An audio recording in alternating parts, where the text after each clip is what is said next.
Hello, Freedom Nation. It's Jeff here once again with the Freedom Nation podcast. And on today's show, I've got Joshua Brooks. Joshua is an Army veteran, so he and I have stomped a lot of the same territory.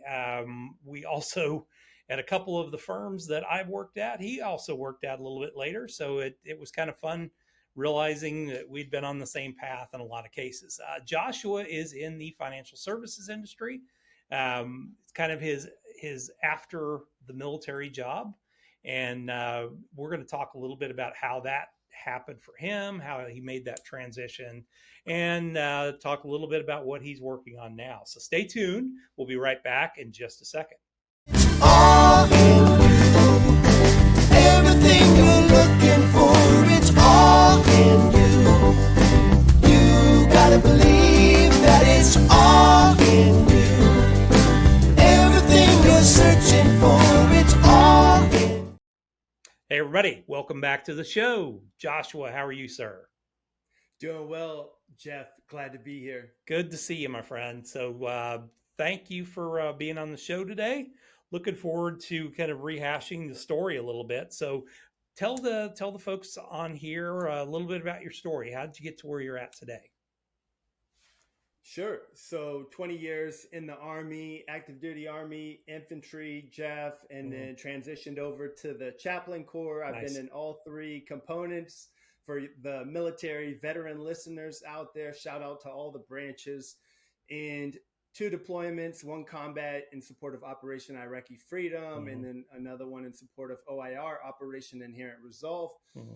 And then in 2024, formed a LLC. So some of those companies that we worked with together, Fidelity Investments. I think you had a long career working there, Jeff, about getting a lot 17 of great years. experience. Yeah, exceptional company in Boston. I think those leaders really get it. I mean, they know how to do efficiency and scale. Sure. And then from there, transitioned. I had a guy I mentored at Fort Lewis, Washington. He soft sold me to Jones. And then a short stint in Fort Worth at an independent firm, and then transitioned to launching my own firm, and was approved by the regulators this year. Nice. And Exponential Advisors just took off. So we're ready for explosive growth, ethical and sustainable operations. Very cool. Well, very nice. I mean, it's a long trek, and but you know, like I said, starting a practice, it's a bit of a slog, but you'll get there. You know, that's the good part. So tell us a little bit about, you know, what attracted you to investing, and how did you choose that as a second career? Yeah, so that transition was really about 2 things briefly. One was D. Filippi at Fort Benning, and he said this story that really stuck with me. To a bunch of high school knuckleheads, and I had a college degree at TCU, and he said, if you're smart, you'll go to Fidelity, you'll go to Vanguard and invest those funds. And I had my sign-on bonus and was able to schedule an appointment at Fidelity, and was able to first start in 2004 investing in the Spartan S&P. If I remember the Spartan, that's what they called it back in the days. Now the best thing was when I started at Fidelity back in the Stone Ages, we had the high, or you know, the high frequency trading desk up in Boston, and they always called it spot and trading. So anytime you call it, so anytime I hear spot and it's spot and trading. Yeah. Hey, we're doing spot trading, and Johnny just parked the car in the garage. We got to get to the papers. Yeah, we need to get over there and park the car in the yard, and spot and trading. What do you need?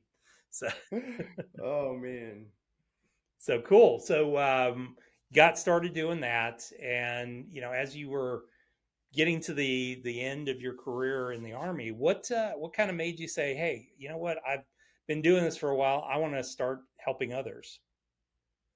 Yeah, I really saw a gap in the veteran struggle with benefits. You know, I can't tell you how many times I've talked to soldiers about VA disability benefits, and they say, well, I'm too banged up. And I say, well, how banged up do you have to be, Jeff? And so, or just basic financial planning. I mean, you've been in the space for how long? And people don't even know the fundamentals. So I'm talking about helping veterans with comprehensive financial planning and then maximizing their benefits and optimizing that whole Hmm. experience.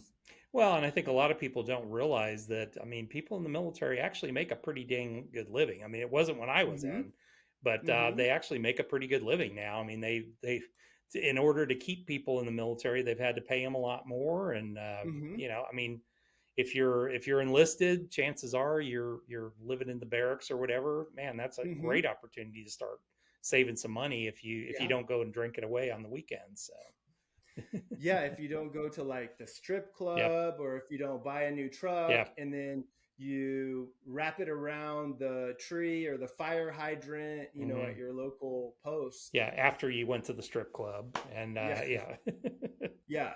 And then, you had a fight. So that kind of got you yeah, disoriented because you did have too much alcohol yeah, and so on. But then Johnny, your battle buddy, he said he had your back. yeah. No, and I mean, it's so true. I mean, I got started investing kind of like you did. I mean, it was a very early on, and that was, for me, once I'd gotten out, started working in the advertising industry, and that, eh, Okay. it was okay, but it was, at the time I was doing a ton of traveling, didn't really want to do that. I'd just gotten married, and I actually liked my wife, and everybody I worked with was divorced. So I'm like, okay, well, I kind of Oh, like her, and we've been married now for 32 years. So I mean, we congratulations. thank you. Wow. So we've I had to find something different, and that was how I ended up in the finance business. I mean, I have a degree in psychology with a minor in English literature, so you can obviously see why I would get into finance. But started with Makes Fidelity, sense. knew nothing, and built my career from there. Yeah. And went independent 10 years ago. So, I it's for the right people. And if you find the right audience, I think it's a great thing. And it sounds like you found a great niche working with the military, and, you've already got an in, so to speak, with a lot of Mm-hmm. them. Yeah. Especially as a chaplain, it certainly helps because you're kind of having those conversations a lot of times Mm-hmm. too. Yeah, you've got that built-in credibility Hmm. and integrity piece. And as you know, in Army leadership, it's not by position, Hmm. it's earned. Yep. And so I work hard to make sure that I'm acting in a way that is sacred, not Hmm. holier than thou or righteouser No. than thou, but simply in a way where soldiers can come to me and my team, the unit ministry team, and have that trust, Hmm. that confidentiality Yeah. that no other section, no other corps, no other soldier can provide. Hmm. Yeah. Well, and I mean, I think in the end, it's for you. I think it's going to be a great focus. As far as growing. The good thing is all those guys have, if they stay in, they got a guaranteed paycheck for a long time, and it's like, hey, take advantage of what you can get out of the military, but also take advantage of that time that you can spend, or you could spend saving and building up your retirement at that point. Yeah, let me ask you a Hmm. question, Jeff. I hear it all the time, but I want to hear from Yeah. you. And I know you've had a successful financial services career, but Hmm. when you interact with military veterans, Yep. what's one thing that you hear that they regret? Well, I mean, we already said this. I mean, they regret those first probably 10 years that they weren't married yet. They blew all their money, at the strip club or drinking on the weekends. They bought Mm-hmm. all the nice cars and everything Mm-hmm. else, and And the trips. yeah, and the trips and everything else. I guess the good thing for me is I chose a career in the military where I really wasn't back at post very much. Mhm. I mean, I spent 90% of the time that I was in someplace else in the world, and not exactly Wow. the nicest places in the world. I mean, Sure. it was Sure. Central America and Mm-hmm. Korea, which Korea is okay, but Yeah. in Korea and certainly in the Gulf and everything else. And I'm like, so there Wow. was a lot of time to go out and do that kind of stuff. And we didn't have a lot of post life because, when I was Ready Brigade with either the Ranger units or the airborne units, I mean, you were either training, you were getting ready to deploy, or you were deployed. At a moment's notice. Yeah, Yeah, when I we were mean, deployed in 2006 and 2007, it was 3rd Brigade, 2ID, the Stryker Brigade Yep. combat team, and 2-3 Infantry Battalion, the Patriots. And Mm. so we were QRF. And so we were like ready to go. Yep. Strikers, weapons, in the ready. Yeah. Just get me into a C-17 and send my butt over there, and that's it. I mean, that's the nature of the life. And so for me, I didn't really have anything else to do with my money, and I had a really good first sergeant that kind of kicked my butt. I mean, two things I thank him for. One was, because I came right out of high school, went into the military, actually joined even before I got out of high school with this idiotic program called Split Option, where you went to basic in your junior year, and then I think I've heard of that. yeah, it's terrible. It's a stupid idea, but it worked. And when I went active duty, I was probably the youngest guy in my unit. First sergeant kind of kicked my butt in gear, and he said, "All right, one, you're going to start saving money, and two, you need to start taking college courses." And those two things. By the time I got out, I almost had a college degree, and I had close to about 30 grand saved on I don't think I was making 20 grand a year, and had saved 30 grand over a 5-year period. Yeah. So, hey, well, we got to play the, who can pee the farthest. Yeah. So when I signed up for the Army, then I got the student loan repayment program. Okay, nice. And so it paid off my college debt 1/3. Why am I messing up? I've said this story like 200 times. I paid off 1/3 of my college debt each year of active service. Nice. And I signed up for 3 1/4, Okay. but got extended. Uncle Sam said we could stay longer in Baghdad, which was well, that's, amazing, I got that the Saudi Arabian treatment. Hey, we know you wanted 4 years, but you know what? Let's give you another year. Hang out in the deserts, kind of like being at the beach without the water. Yeah. We want you to learn Arabic. Marhaba, kifalek, alhamdulillah, assalamu alaikum. No disrespect. No disrespect to my Muslim brothers. Yep. You know where I'm at. Yeah. So, so I paid off $59,000 of my undergraduate debt. That's awesome. The junior officers were asking me, like, Specialist Brooks, I came in as an E4. Okay. He was like, why didn't you become an officer? And it's like, with all due respect, sir, I'm actually making more money than you. It's just not really going into my paycheck. Yeah. Yeah, exactly. Okay. So if you had gone in as an officer, you wouldn't have gotten that paid off, right? Mm-hmm, correct. Yeah. Yeah. Who knows? The Army didn't want to kind of double dip. Or Okay. double pay. I'm kind of good with that too. Yeah. I'll be a specialist, whatever it takes. I'll clean the toilet. Yeah, I got you. Yeah. And then I went to Phoenix, Arizona, and God called me to be a chaplain. And so 2008 to 10, and then I got a little bit more educational debt. Isn't that like the story of Generation X? That's kind of how it works.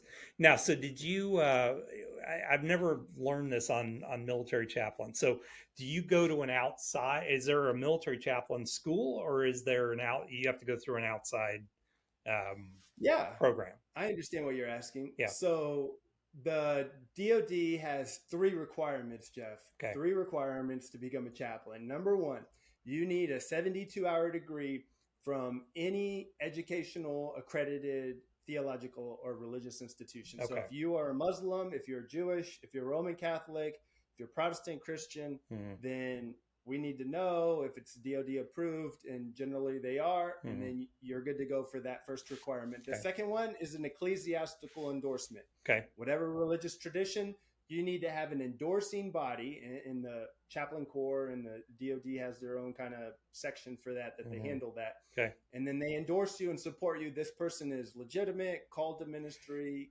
trained and skilled to do what needs to be done. And then the third, this is gray area, for active duty folks, is generally they want to see like 2 or 3 years of paid vocational organizational ministry, just staff work. So then, you spent that 2 years. So were you going through an outside school at that point? I was at Phoenix Seminary from 2008 to 2010, and I completed a Master of Divinity. So in-house, not online, not saying that, this was back in the days. Online is definitely, we're online right now. AI is online, so, and I just dialed in. I was single at the time, and really focused to prepare myself to be the best chaplain I could be. Yeah. Now, did they at that time? I mean, you're still active duty, but did they basically give you a furlough to be able to do that, or were you No, still no, no. I you were wasn't still active serving? duty, so I got Oh, out okay, of Army infantry, got it. and then went to the Washington Army National Guard, Hmm. and then immediately transferred uh, to Arizona because I didn't want to go to Texas. You know, those bad high school influences, and you know your There friends you and go. Just family. go to the desert where everybody's 110 years old and you're fine. So, Yeah, yeah, yeah. except Or in except if you Sedona go, where they're yeah, doing except kind if of yeah, new yeah, agey kind of spa yeah, except if baths, you go to kind of. Arizona State and everybody's blonde and beautiful. But other than that, yeah, Right, right. Yes, I know the Sun Devils, yes, and so I was in Phoenix, I was in Mesa a little bit, in nice. Tempe, and it's a really good time. And so I was in the chaplain candidate program, Okay. and then to kind of put a bow, to put a tie on the, I don't even know how you say that. Hmm. I transferred back to Texas, was in the Texas Army National Guard, Okay. and then that's where I would describe it as God's character development program. Hmm. Couldn't get the paperwork processed. I'm really good administratively. And so I was a chaplain candidate. You're not going to believe this. Okay. Wait for it, listeners. 9 years. 9 years. Unbelievable. But again, you have bureaucracy. Mhm. The Texas Army National Guard was so inept that you can only be a chaplain candidate for 6 years.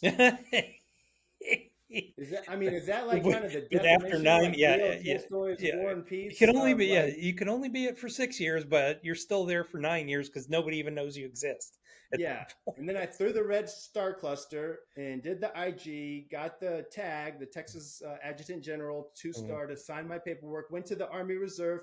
They did my paperwork in 7 months. I became a chaplain and went straight into it and have been successful in 2 units so far and 1 deployment overseas to Camp Buehring, Kuwait, and a little bit of Iraq time. Nice. Very cool. Well, what do so you know where you're at right now. You kind of got an idea of where you're going. What if you looked at your practice now, kind of shifting gears back out of the military? If you looked at your practice in, let's say, 5 years, what would you foresee this looks like for you? Yeah, thank you, Jeff. So, Exponential Advisors provides elite wealth management to accomplished Army veterans. So, Okay. our typical client will have, say, $500,000 in investable assets. Okay. They'll be probably conservative. We're here in Texas.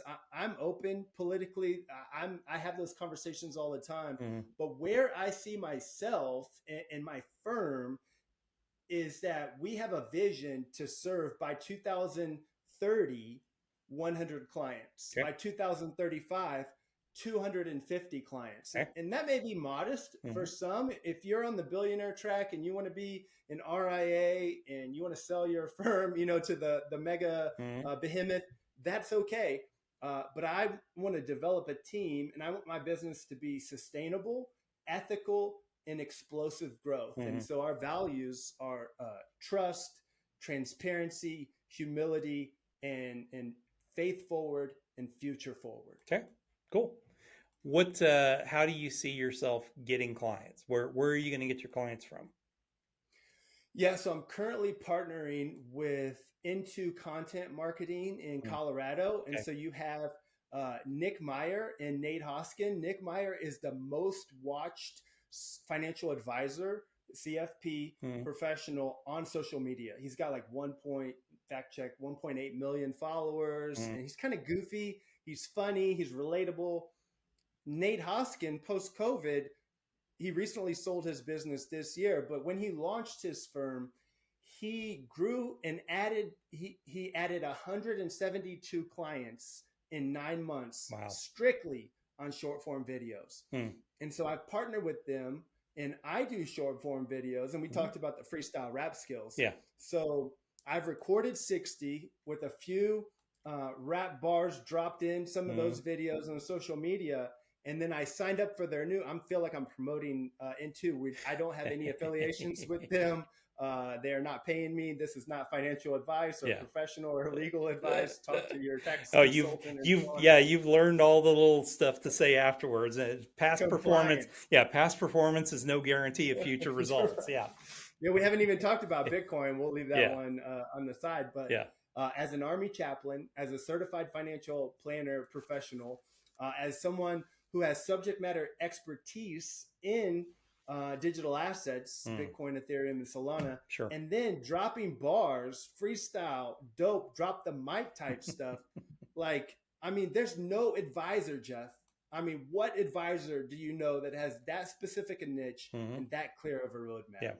No, that's the key to it too. I mean, the riches are in the niches. You want to find that area that you are unique. For me, it's working with business owners. I mean, that's who I enjoy most. I mean, I have clients that are not business owners, but most of my clients, when I look back, ended up being business owners. And for me, that was fun because I was a business owner right alongside of them, and they stay with me because of that purpose. It's like, okay, you understand, and you understand what I've been through and what I'm going through, and I'm there to kind of help them get their lives pointed in the right direction. So there's nothing wrong with choosing a niche area and saying go, because a lot of advisors get into this business, especially early on, and they're just literally anybody that will fog a mirror they're going to talk to.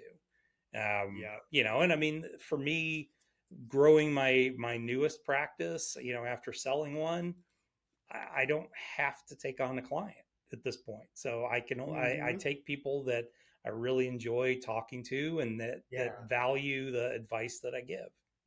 Yeah. Wow, that's so powerful. Yeah. Well, and I think, I know we're going to be wrapping up soon. Yep. You like to keep things, you run a tight ship, Yep. right? With your Army Ranger style background. And so another way that I'm going to be getting clients, this is very powerful. I partnered with my marketing strategy, lean marketing, the one-page marketing plan with Alan Dibb. He's in Australia.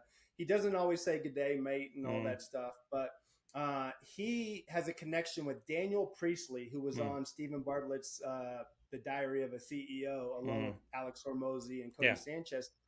And Daniel is the co-founder of Score App. And this is basically something you can put on your website. It's like a financial readiness quiz or a personal readiness quiz. So I'll be launching that soon. I've just been working in the background to get that tweaked and optimized. But I'm really excited because that is adding value to my website visitors and to the people on my blog, to the people on my social media channels. So super, super pumped about that new veteran financial readiness quiz. Love it. Fantastic.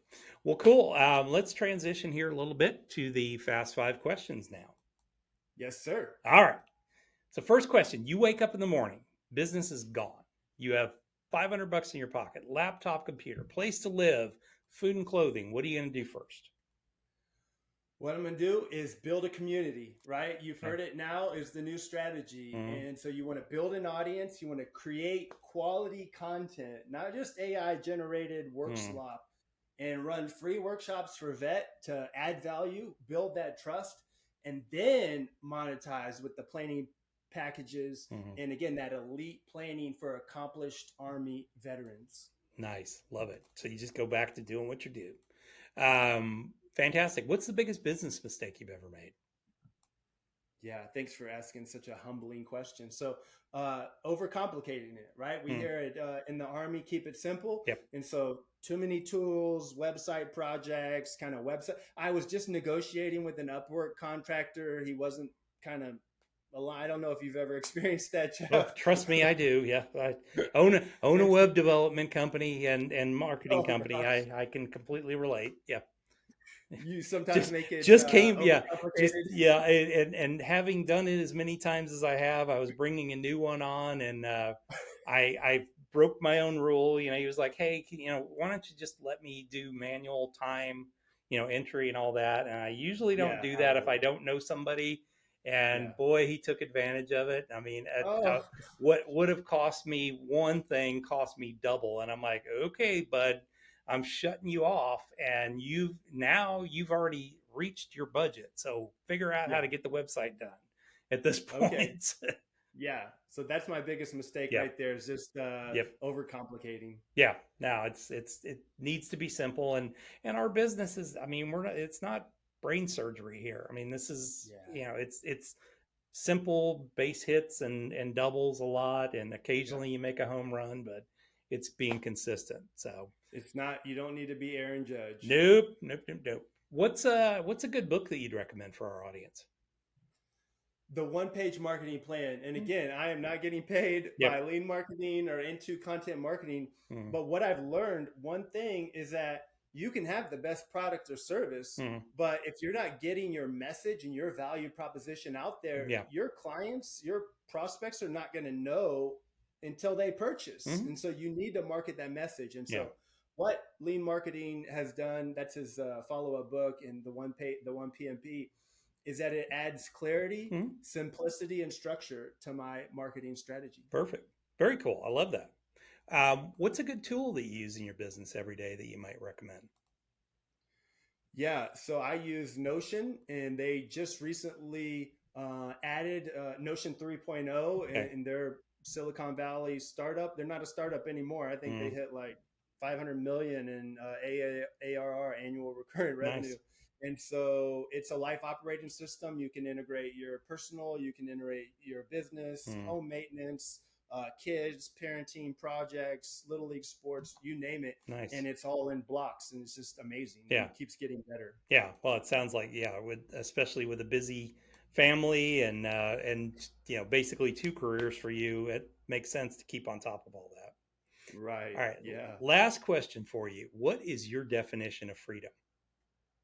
Yeah, so my definition is alignment of faith and family and service. Nice. So it's really about what every definition is going to be unique. I mean, you Mm, can look at the Webster's definition, but when you add peace plus purpose, not just money mm, or work optional, but all of these things coming together, because some people will hit that kind of freedom day, Jeff, as you know. Some people will hit it mm. earlier, some Yep. people will hit it later. Even with the fire movement, some people hit it and then rebound and realize, Yeah.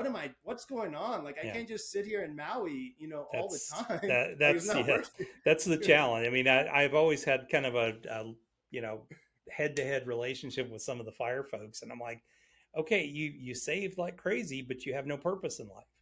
All you learn to do is save, or to basically not take all, basically to take all the fun that you could have had in life and take it away, and then, oh, now I have all the money in the world and time, and it's like, but you don't know how to actually have a life and have fun at Right. that point. You have So no benefits. You yeah. don't go out to eat. Nope. You eat out of your Yeah. neighbor's trash can, Yeah. or whatever. Yeah. It's just terrible. But then, yeah, you can't change that. Once you built yourself into that world, it's hard to change that. So yeah, it's a big reason why we structured the Freedom Day method the way we did for, Yeah. okay, build in a bucket list from the very beginning and reward yourself along the way instead of waiting. So Absolutely. cool. Well, very good, man. If somebody's interested, there's a veteran out there that's saying, hey, I want to work with this guy. Where's the best place to find you?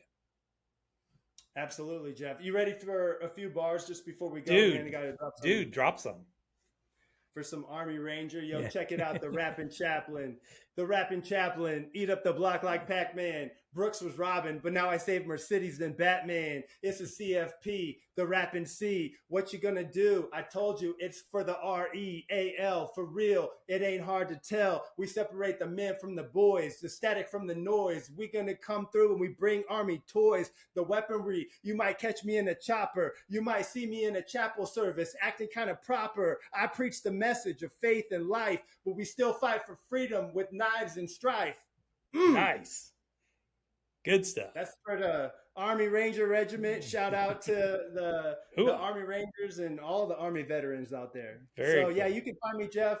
My website is exponentialadvisors.net. Okay. My LinkedIn, Joshua Brooks, #1, baby. And then lastly, push out a newsletter on KIT, Exponential Purpose. You're welcome to search for that landing page. So exponentialadvisors.net, LinkedIn, Josh Brooks 1, and Exponential Purpose newsletter.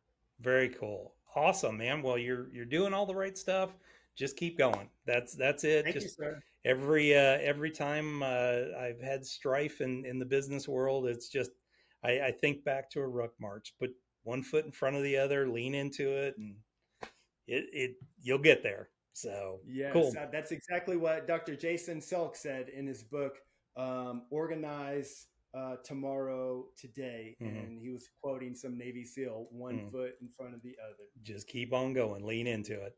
All right, brother. Well, thank you for being on today, folks. We'll put all that information in the show notes. Make sure you subscribe to the channel so that we get these good folks like this out to you. And we will see you guys back here the very next time.